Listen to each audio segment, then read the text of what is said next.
What's up, you guys? Doing another movie retrospective, going back again to the 1950s, a cheesy horror classic starring man, myth, legend, Vincent Price. Yeah. Probably one of my favorite. Hot-ass Vincent Price. Yeah, probably one of my favorite. Yeah, he looks really good in this. Yeah, he's a handsome man. He is a handsome man. The younger he was, better he looked. He aged well, though. He aged well. He did, yeah. He was actually like a cool as fuck looking old dude, too, because he was in, Edward Scissorhands and stuff. Yeah, he looked all like ghoulish, but still kind of like hot. Actually, that Dr. Fives was good. Remember that? Everything he's in is good. If he's in it, I'll watch it. I don't give a shit like what the rest of the movie is like. Yeah. But honestly, House on Haunted Hill is one of the ones that keeps getting brought up all the time. This came out the same year, 1959, as The Tingler.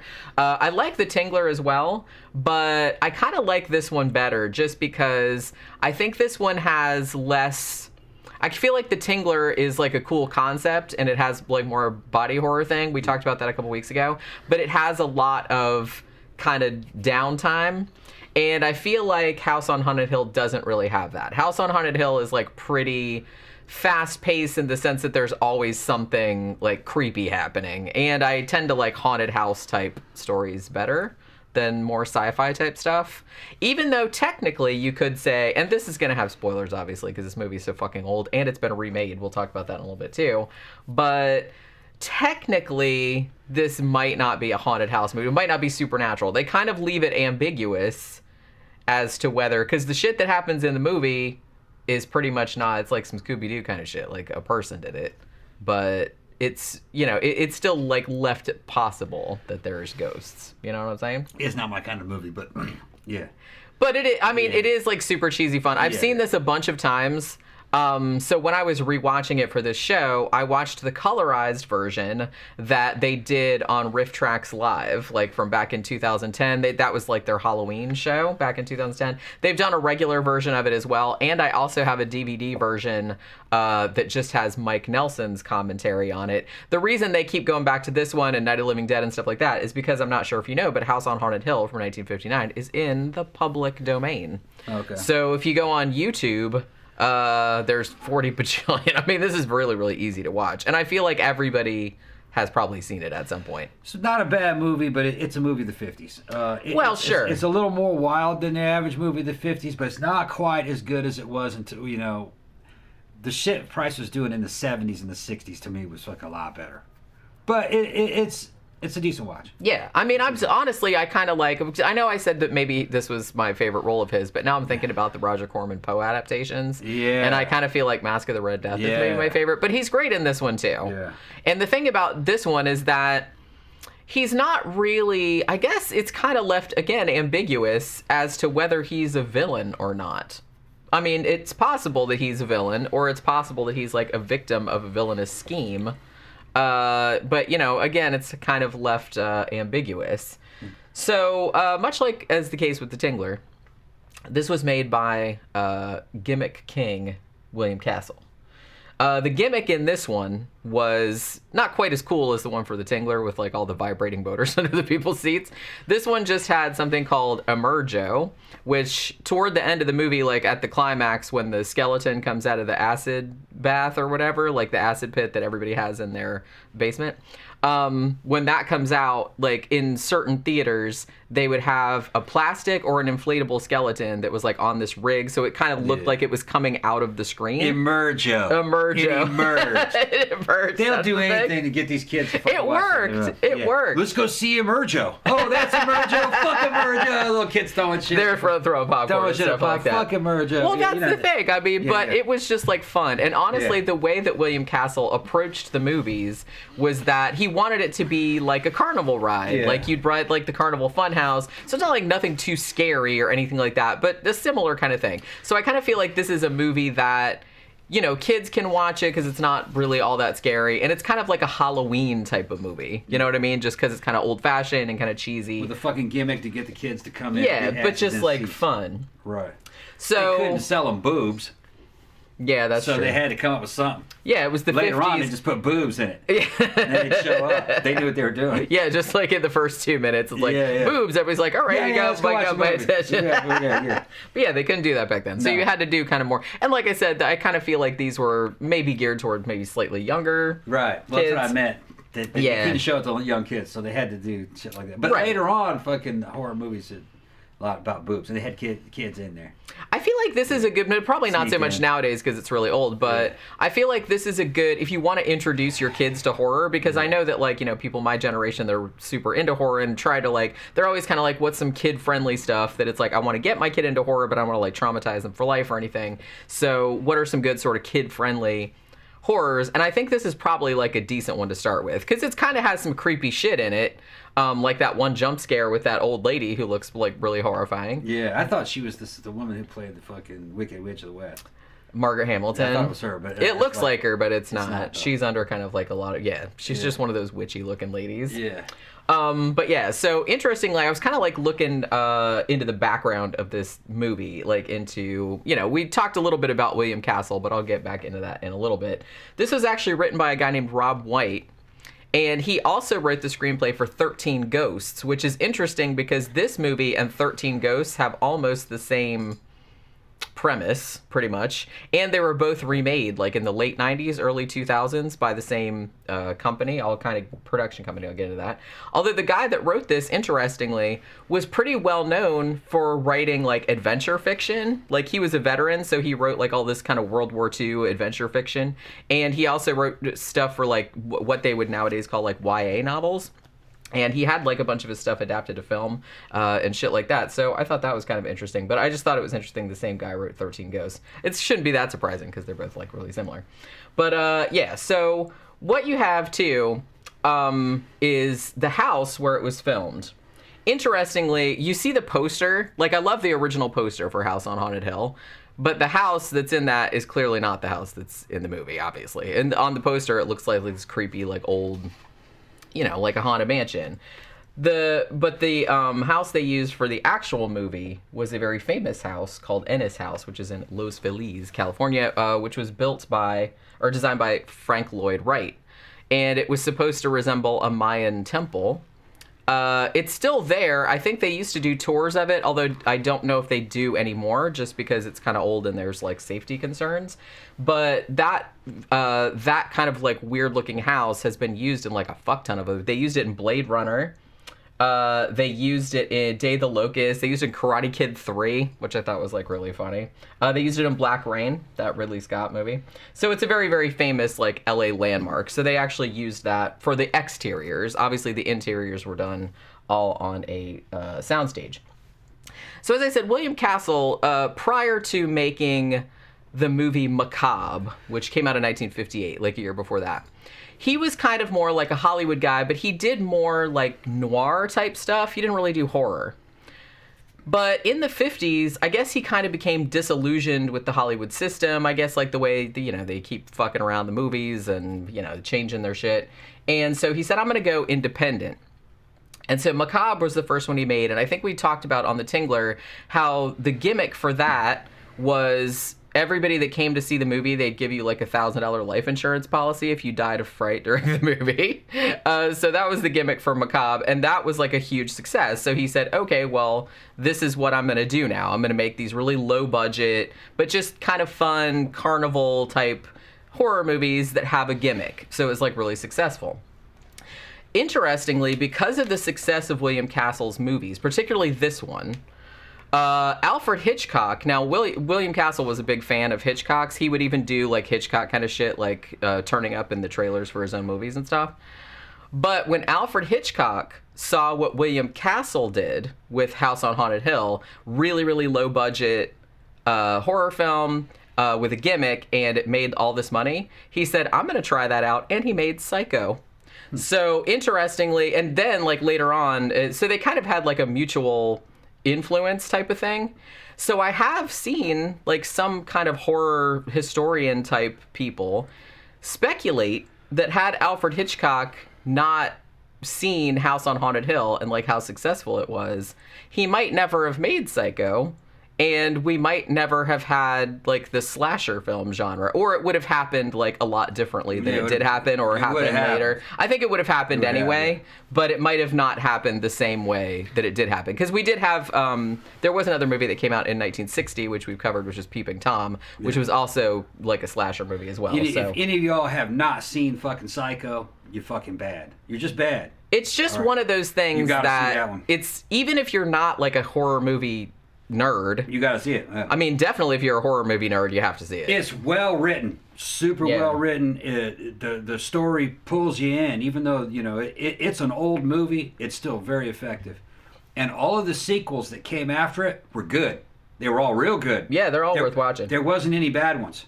And fucking Anthony Perkins he fucking blows you out of the water with each sequel. And there's like 5 of them. I think 5, right? 4. Yeah. 4. They're all good. And then they did the series Bates Motel. Yep. Which I still haven't watched yet. Yep. I think we have it. I think somebody sent us Bates Motel, but we haven't watched. I think I watched the first one, but I just got Somebody distracted. sent us that a hard copy? I think so. I think I saw it in the man cave. Oh, I'll go check. I'm pretty sure that somebody sent us that series.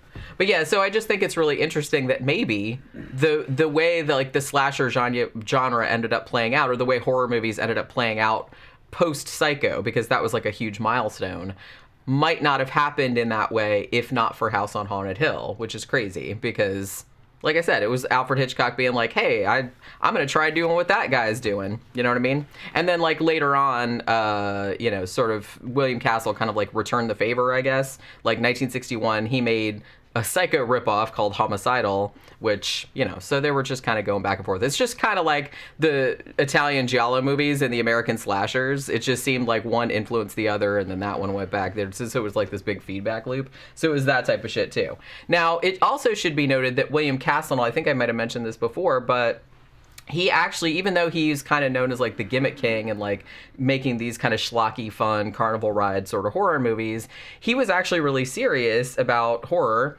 And he actually wanted to make House on Haunted Hill. He was sort of doing a riff on Shirley Jackson's novel, The Haunting of Hill House, which had come out the same year, earlier in the same year, and was kind of like really successful. And as I mentioned on another show, he actually, before the book of Rosemary's Baby came out, the Ira Levin novel, he recognized, oh man, that would be like a great movie, and he bought the rights while it was still like in the proof stage before it was even published, and he was actually going to direct it, but various things happened and he didn't end up, but obviously Roman Polanski ended up doing it and it was a classic. But he did actually recognize good horror when he saw it, is what I'm getting at.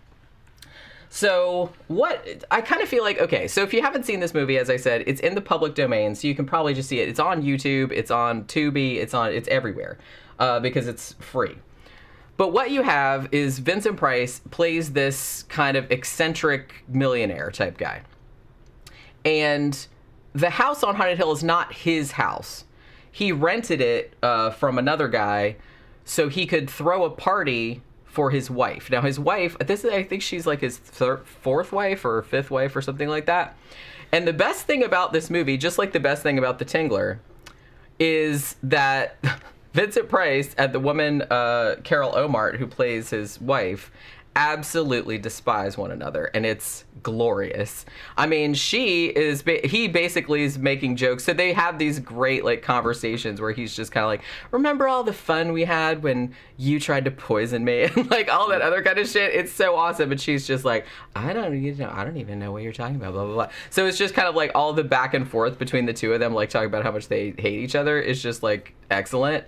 So there's this whole thing about he is throwing her the party, but then they invited all these people that are just like random. Like they don't know them really. They don't know, the guests don't know each other. He just picked them because he's like, well, these were just people that I knew of that needed money. So basically the setup, it's kind of like a game setup, obviously, like some later movies like Would You Rather and stuff. They're like, I just found some desperate ass people and sent them invitations. You have to come stay in the house on Haunted Hill. You stay here one night and don't die, and you'll each get $10,000. But then it seems as though when they all get there, he kind of makes it so they can't leave because he's like, well, after midnight, we're just going to lock the shit up and you can't leave. Although he gives them like an opportunity to leave beforehand. Now, the thing about it, though, is that you're not entirely sure, because he keeps saying that it was his wife's idea for the party, and she's just kind of like, well, it was my idea until you invited all these people. Who the fuck are these people? But they're doing this whole, like, thing. So after all of the people are locked inside and kind of start to wander around the house, various scary things start to happen. You have, like, the one chick who is named Nora, who is quite a screamer. Holy crap. But she, I guess, works for one of Vincent Price's companies, but he didn't really know her. But, she needed money, so she came there. And she is kind of like the one that it seems like most of the haunting or whatever it is targeted toward. So she kind of goes down to the basement exploring, and she's the one that gets that, like, old lady jump scare in her face, which, like I said, is the very most effective jump scare in the movie by a mile, because that woman does look really freaky. And then, like, after she's scared by the old woman, like, kind of floats out of the room like she's on a skateboard, like, woo, which is like pretty cool. Because so I was like watching it going, that is pretty creepy. I mean, it's just creepy than her just like walking out. But the thing about it is that they don't. Okay, so I don't know if you guys know, but the guy that owns the house, he's convinced that it's haunted because he's like, look, my brother was murdered in here. All these people were murdered in there. We're not saying that. But he's convinced that all of these ghosts are still there, and the ghosts are the ones that are like are killing people. But as it turns out, in this particular case, you're kind of it's left ambiguous as to whether it's actually ghosts or not, because you find out that Vincent Price's wife has kind of engineered a lot of the shit. Although, when you're watching it, they're like, some of the shit that happens in there, I'm like, how the fuck did she pull that off? I don't really know. So they kind of leave it ambiguous as to whether maybe it's ghosts. But what she does is she, not too long into the movie, commits suicide. But then they're like, well, she had to have been murdered because she was hanging there, like, up by the ceiling, but there was nothing for her to, like, step on or anything. So somebody must have put her up there. But it turns out, though, that her and one of the other guests, who's like a psychiatrist who studies hysteria, are like fucking. And so they're like in cahoots. And their whole elaborate, very convoluted plan is that they wanted him to invite all these people to this house. And then they would make it seem like it was haunted. So one of them would freak out and kill Vincent Price. So they could be like, I don't know what happened, man. Like, somebody just flipped out because of the ghost and killed him. We didn't have anything to do with it. So it was like I said, like a very convoluted plan where they were going to do that. And it seems like it's going to work out because, the girl, Nora, that they kind of are trying to scare into shooting Vincent Price's character, she does shoot him. But it turns out that Vincent Price was onto this fucking plan all along and loaded all the guns with blanks and everything. Because they give all the guests, like, guns at some point, too. But, So this movie is, like, it's quite short. I think it's only 80 minutes long, if that. So a lot of the middle part is kind of, like, just the guests sort of, like, wandering around the house and getting scared by various things. As I said, some of the scenes are quite effective. The one with, like, the old lady, the scary old lady, that's pretty good. And I also really like the scene where Nora looks out her window and sees what she thinks is the ghost of the wife, like, kind of floating out there, like, in her nightgown. And then, like, the rope comes in and sort of, like, goes around her feet and stuff, which, again, I don't know how they pulled that off. If she wasn't a ghost, because she wasn't. But... so I don't know. So I feel like the middle part of it is just kind of like a lot of wandering around. But that said, the house looks so cool and Vincent Price is so cool that that I'm not even mad about it. You know what I'm saying? And I honestly really like the end with the acid bath and the fucking... Yeah. Because who has that? It's like... Well, it seems like when they do, like, the tour at the beginning of the house, because this is a very kind of, like, fourth wall breaking sort of movie, because you have, like, Vincent Price and you have, like, the guy that owns the house, like, at the beginning, like, talking directly to the audience, like, talking about all the shit that happened in the house. And they do kind of, like, a tour, and he's talking about, this person died in this place and everything. And in the basement... There's this big fucking pit that has, like, all his acid in it. Well, some dudes have those. I know. And then, like, it just has this, like, a trap door, like a big trap door that you, like, lower over it. Yeah. And everybody's like, did anybody think, like... Because somebody got killed in there, in that acid vat. And the guy that owns it, whose brother was one of the people murdered, I don't think he got put in the acid, but some other people did. You would think that now that guy owns the house, you'd think that he'd maybe want to have that pumped out. I mean, it seems like a safety hazard, I'm just saying. Maybe there's not really a service that will come in there and like pump acid out of your basement, but you would think that if that was your house, because I could just see myself going down to do laundry one day and be like, bah, like falling into the fucking acid pit. You know what I'm saying? I could see that happening. All right. Well, Jenny likes the movie. To me, it's a 50s movie. It is. I'm not 50s, saying, yeah. Let me finish. I'm going to say 50s movies, when it comes to horror, they felt to me very same-ish. It's very rare there's one jump out at you. Now, it's because of the Hays Code. Fucking 1930s horror was a lot better. All right. When it comes to 50s, sci-fi was better in the 50s if it was real high end, like War of the Worlds and fucking Forbidden Planet, because they could do more. There wasn't much they could do in horror in the 50s. It was especially if it, so they made it for kids a lot of times. So it wasn't until later, the 60s, you ask me. That's really when fucking horror started to become something. When they had a rating system so they could make something rated R. And get away with shit. Yeah, I mean, honestly, if I'm, if I'm being honest, the 50s isn't my favorite. And the 50s isn't my favorite decade, largely because a lot of it was sci-fi, and a lot of it was like really cheesy B sci-fi, which sci-fi isn't my favorite subgenre anyway. They could get away with more sci-fi. But sci-fi, they could get away with a lot more. But the thing about House on Haunted Hill, this is kind of like late 50s, but it was actually essentially a little bit parodying the sort of old dark house kind of trope. Because even in 1959, that was old. That was like tired. They had done that back in the silent movie era. That had done back in like Agatha Christie type of stuff. And like I said, it's almost kind of like House on Haunted Hill. It almost works a little bit better as like a noir type, like a murder mystery. Because it's essentially more like a murder mystery than a ghost story. Because you don't actually know at the end of the movie if the house is actually haunted or not. Because a lot of the stuff was engineered by either Vincent Price's character or his wife, Annabelle. In the 50s, they could horrify you with sci-fi, aliens coming to attack you, fucking other planets, fucking scary shit there. Because there's a sci-fi setting behind it, so there's a plausibility. Yeah, there's a monster. It's on another planet. But when it came to horror, now it has to horrify you. So you're talking about murders and fucking bodies and ghosts and shit like that. But they were limited in what they could show you in horror. So the horror of the 50s, they couldn't really horrify you because they were limited in what they could show you. They had to pull their punches somewhat. I mean, I feel like it was really probably like the 70s before before the doors got blown off with shit like Texas Chainsaw Massacre and Last House on the Left. Well, you could see it coming in the 60s too. Yeah, you definitely Psycho could. was what, 61, 62? 1960. 1960. All right, Psycho, Psycho was the beginning of horror. That was a slasher. Didn't show the slashing, but they made you think you saw that slashing. But it was all plausible. Motherfucker was crazy, living in a damn hotel. Thought he was his mom. Ed Gein. They knew about Ed Gein. So that freaked him out. Yeah. But the thing is that to do that in the constraints of the 50s or the 60s or the very early 60s, you had to be a genius at writing. Yeah. And there weren't very many geniuses at writing interested in doing horror. Alfred Hitchcock was the only thing they had.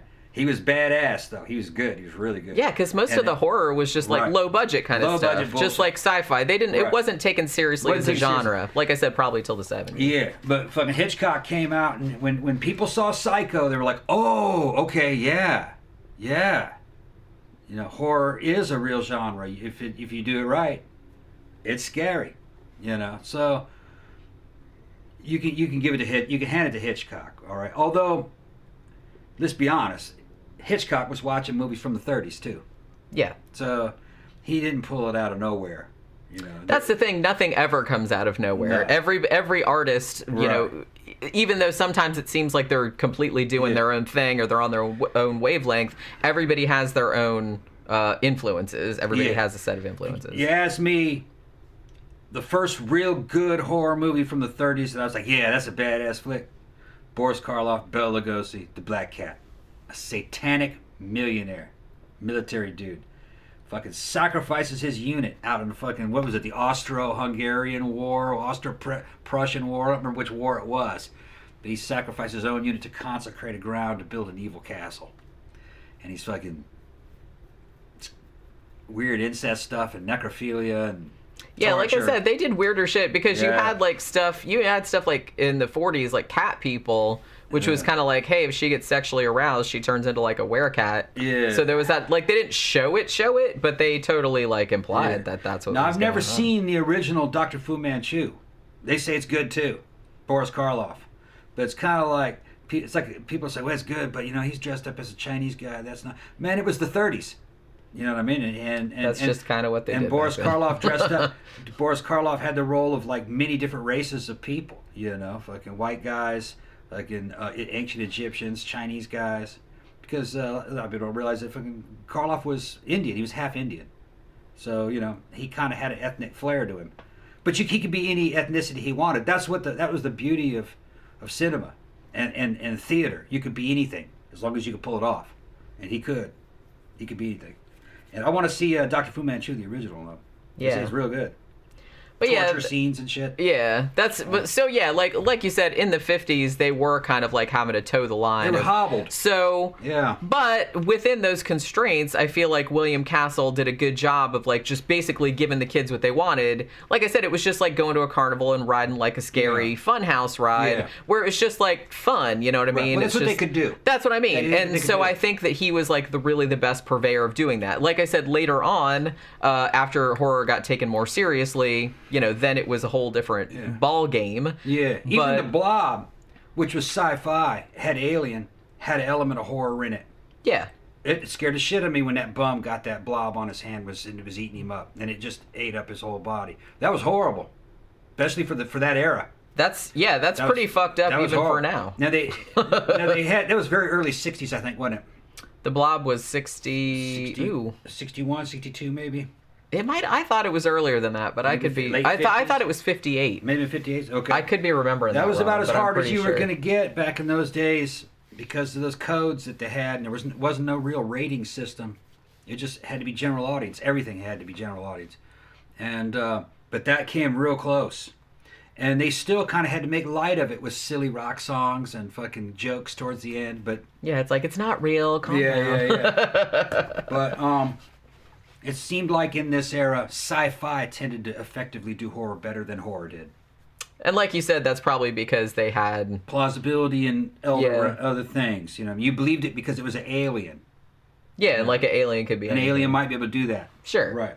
So, yeah, so don't go into, like, if you haven't seen House on Haunted Hill, don't go into it, like, thinking it's going to be scary or anything like that. But it's just, like, a fun, like I said, it just reminds me of, like, Halloween. You know what I mean? It's kind of just one of those fun Halloween. You just kind of have it on the background in the Halloween party, and there's kind of, like, scary shit going on, like, fake skeletons and stuff. And it's just fun. It's just, like, a fun sort of ride. Now, they remade this in 1999.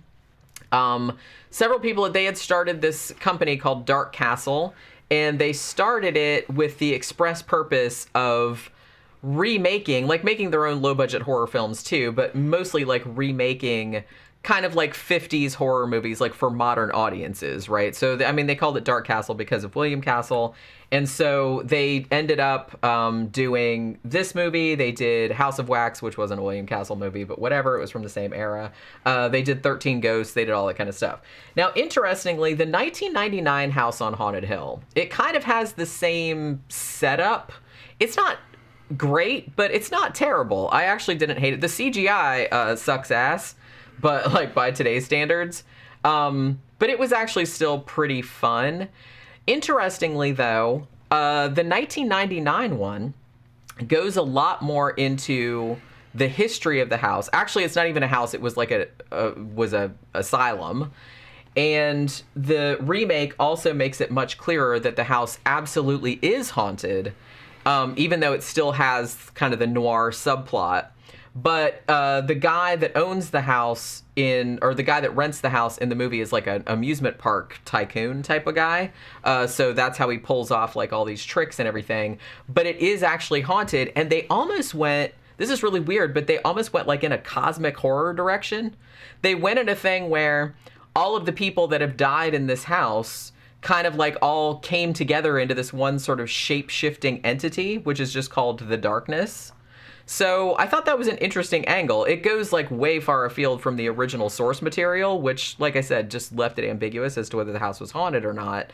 But so I thought that was kind of, I don't know if I loved that, but at least they did something different. As I said, the CGI in that movie is god awful.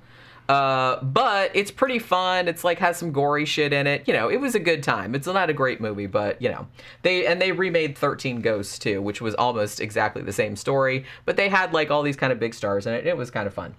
But, you know, so do you have anything else you would like to add? Okay, no. So House on Haunted Hill, as I said, it's in public domain. Always a good time watching Vincent Price. My favorite part, watching him fucking bicker with that wife of his and that whole like convoluted plot and everything. But yeah, it's just like a fun, like I said, just like a fun little haunted house ride.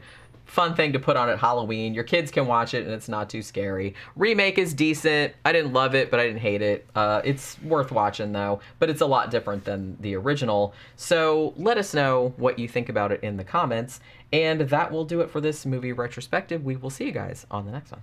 Bye.